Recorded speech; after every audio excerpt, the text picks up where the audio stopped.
Hi, I'm Jamie Canton.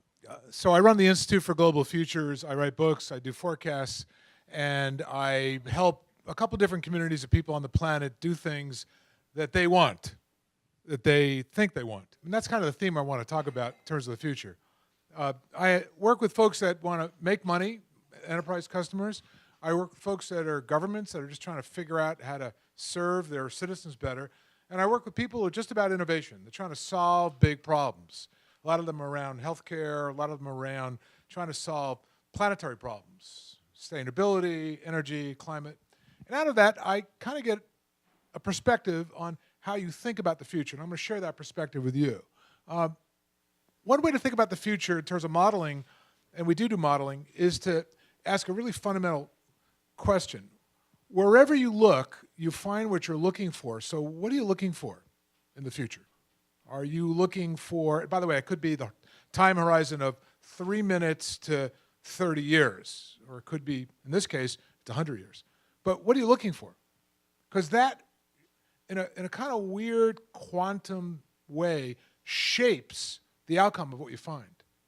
So if you're looking for a particular way to monetize this tool set, that's going to completely reorder reality for what you see. Wherever you look, you find what you're looking for.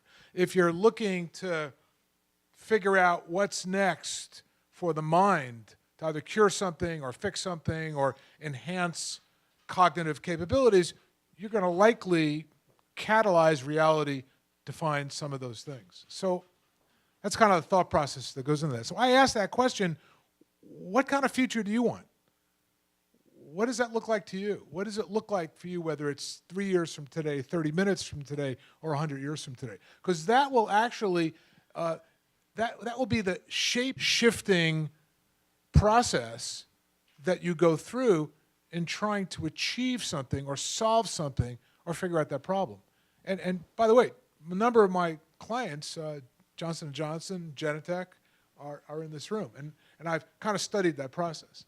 Now let me talk a little bit about, take on the challenge of what you as humans may look like and why over the next 100 years. What's going to look like in 2115. So let me just throw a couple things out because I've got a short amount of time, so I'm going to talk real quickly.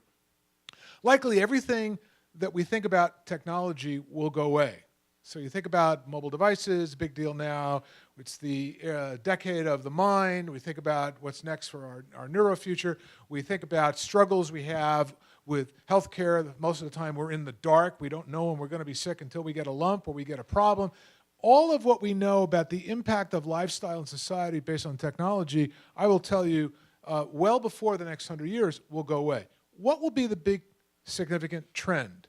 The big significant trend is today we have to do something. We have to search for something on the internet. We have to press a button. We have to take an action on a device. We have to actually even drive our car. We have to go look for something.